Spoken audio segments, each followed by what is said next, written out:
Olá, eu sou o Hélio Casagrande, você está em mais um aqui, Pausa para Teologia, e nós queremos continuar a nossa conversa sobre introdução à Bíblia. Primeiro a gente vai falar sobre as duas divisões que a gente tem, o Antigo e o Novo Testamento, o Velho Testamento, o Novo Testamento, como se deu essa divisão. De forma bem rápida, a gente vai começar, mas antes disso, fica aí com a nossa vinheta.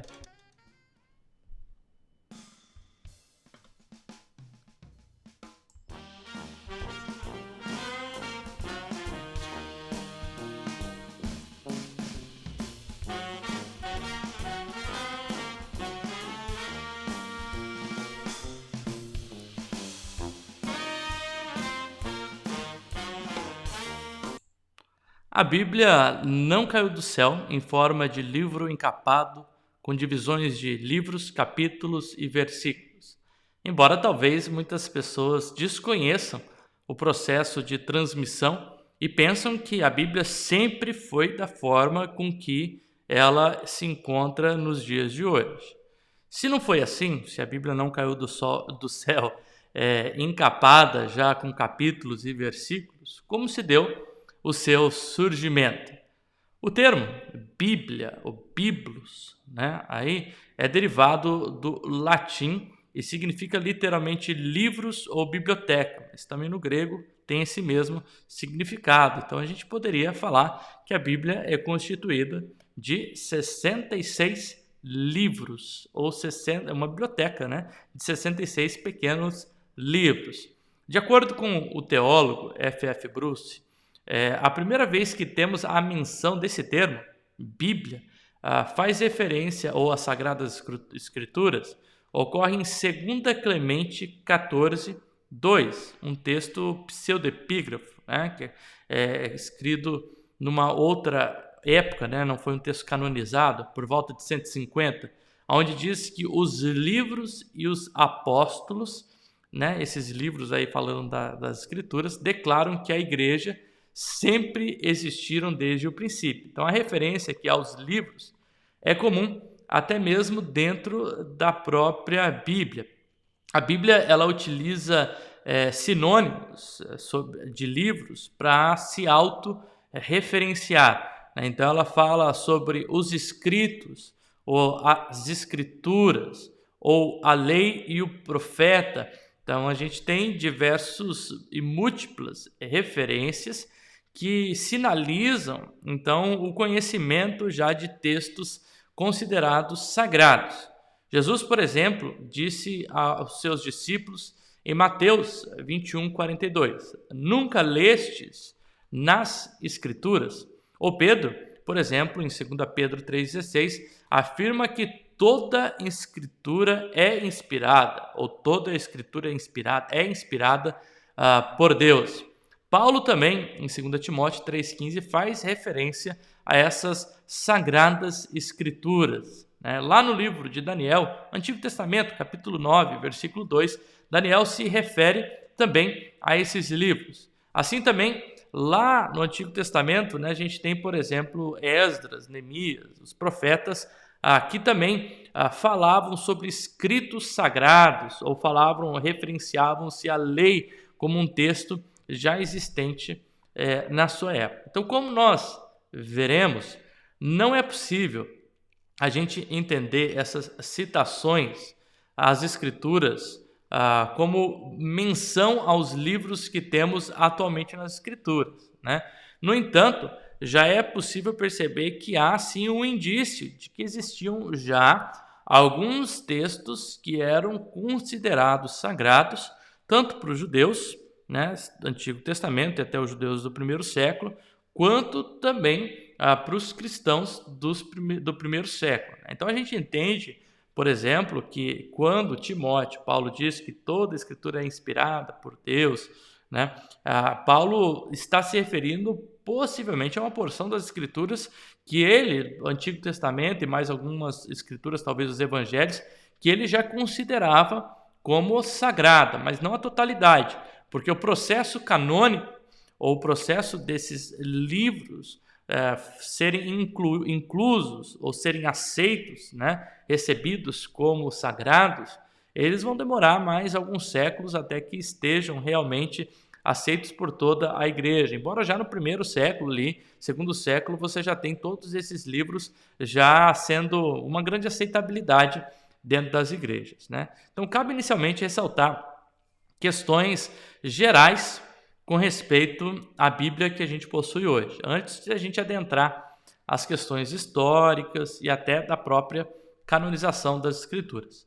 Então, ao investigar as Escrituras, a gente nota primeiro que algumas Bíblias contêm 66 livros e outras contêm 72 livros. Então, por que é essa diferença?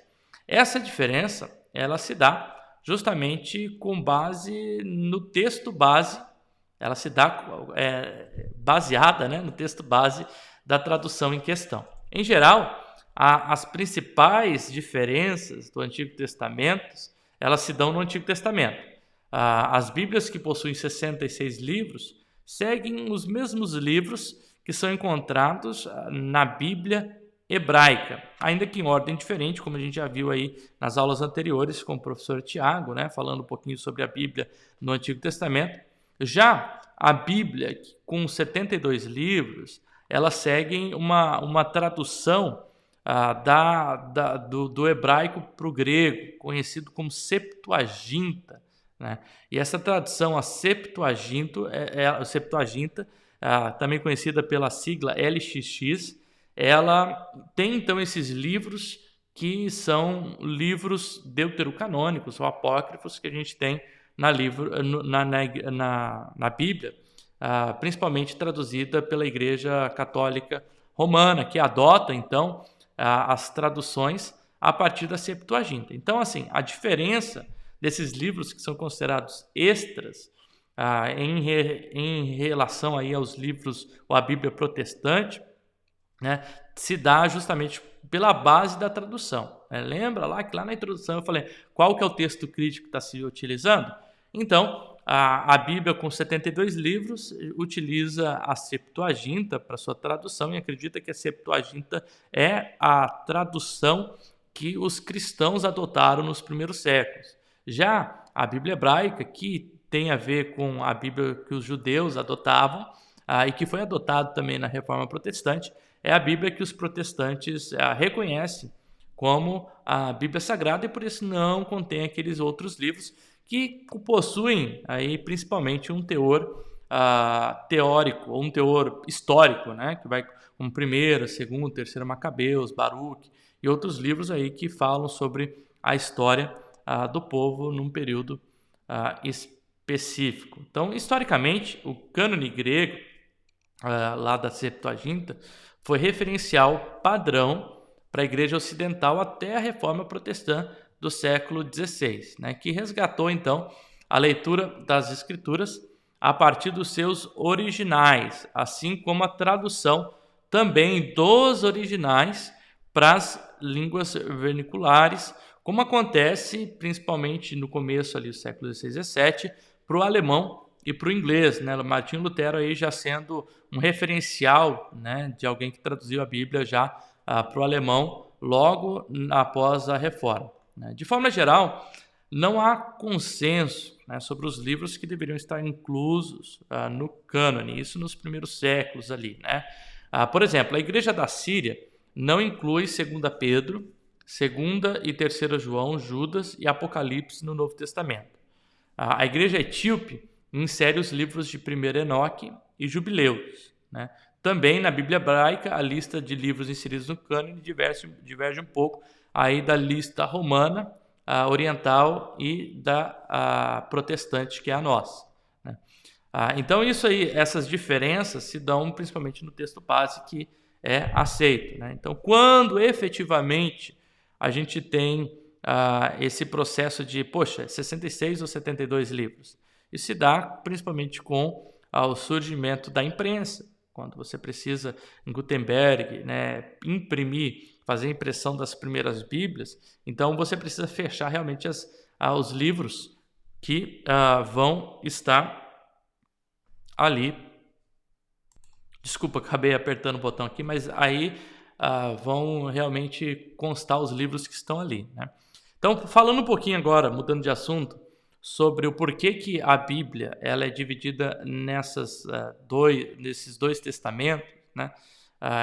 Primeiro testamento faz referência à Bíblia que a gente chama de Bíblia hebraica, né? Ou de Primeiro Testamento. Então, a primeira questão que a gente pode já levantar aqui nesse vídeo tem a ver justamente com a terminologia utilizada para se referenciar ao Antigo ou ao Novo Testamento. Então, a Bíblia cristã está dividida em duas partes, o Antigo Testamento e o Novo Testamento, né? A palavra testamento aí vem da ideia latim de testamento, né? Que no grego é diadek, né? Diatec. Indica a ideia de uma aliança, né? Que no entendimento cristão, então se dá principalmente pela obra de Cristo, Novo Testamento, e a aliança, várias alianças que são feitas no Antigo Testamento, mas principalmente a aliança da lei, a aliança mosaica, né? Então, no Novo Testamento, a principal referência é a aliança de Cristo. Então, quando a gente fala de dois testamentos, a gente nada mais está falando do que, ou se referindo a duas alianças, né? Alguns estudos mais recentes sugerem a utilização de nomes alternativos para ambos os testamentos, uma vez que Antigo e Novo Testamento pode ter uma atitude negativa, Antigo como algo obsoleto, como algo, alguns até consideram aí, como John Sawyer, por exemplo, até considera como uma atitude talvez antissemita, né, como rejeição dos judeus, e por isso você fala da antiga aliança, uma aliança já não mais válida, e agora da nova aliança em Cristo Jesus. Então, recentemente, alguns estudiosos têm questionado justamente qual termo deve ser utilizado para se falar sobre a questão de Antigo e de Novo Testamento. Então, a divisão tradicional da Bíblia, como a gente conhece, é Antigo e Novo Testamento, né? Antigamente eu até ouvia algumas pessoas falarem Velho Testamento, falar no Velho Testamento, e aí isso ainda, a palavra Velho Testamento ainda tem mais uma conotação negativa ainda do que a ideia de antiguidade, né? Ou de antigo, né? Então, alguns termos têm sido sugeridos justamente para se pensar sobre a divisão, né? Por exemplo, uma ideia é chamar, ao invés de Antigo e de Novo Testamento, de Primeiro e de Segundo Testamento, né? E claro, eu acho que isso acaba diminuindo o distanciamento entre os dois testamentos. Isso acaba, de certa forma, até tirando a ideia negativa, né, de se chamar de Velho ou de Antigo Testamento, com referência ao Primeiro Testamento.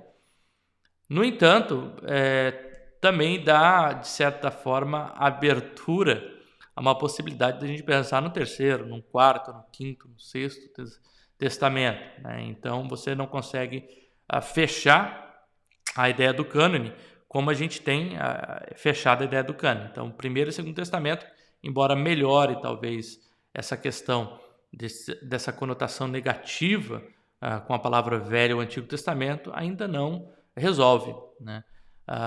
Outra sugestão, ao invés de chamar de Primeiro ou de Segundo Testamento, Barton, por exemplo, sugere a utilização do termo Bíblia hebraica, né, para se referir ao Antigo Testamento, como a Bíblia utilizada pelos judeus, né?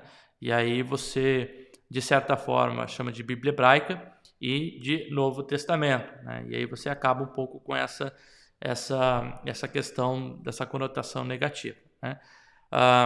Acredito que seria talvez a melhor utilização, o melhor termo aí que a gente poderia chamar de Bíblia hebraica e Novo Testamento, né?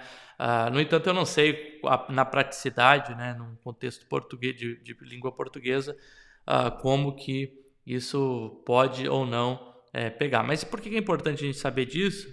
Principalmente porque as pesquisas, né, e os livros que a gente vai ler de introdução ao Antigo e Novo Testamento, eles vão fazer referência então ao Antigo e Novo Testamento por meio de várias terminologias, né, utilizando então a terminologia tanto de Antigo e Novo, quanto de Primeiro e Segundo, mas também talvez olhando ali para o Antigo Testamento e chamando de Bíblia hebraica, né? Se referindo à Bíblia, então, que os judeus se utilizavam, né? Então, chamando de Bíblia hebraica. Essa foi mais uma conversa que a gente teve aqui no Prosa de Teologia. Espero que você tenha sido abençoado, e se você pode deixar mais comentários aí, perguntas, a gente abre aí o diálogo para a gente continuar essa nossa conversa, e até a próxima conversa, a próxima aula.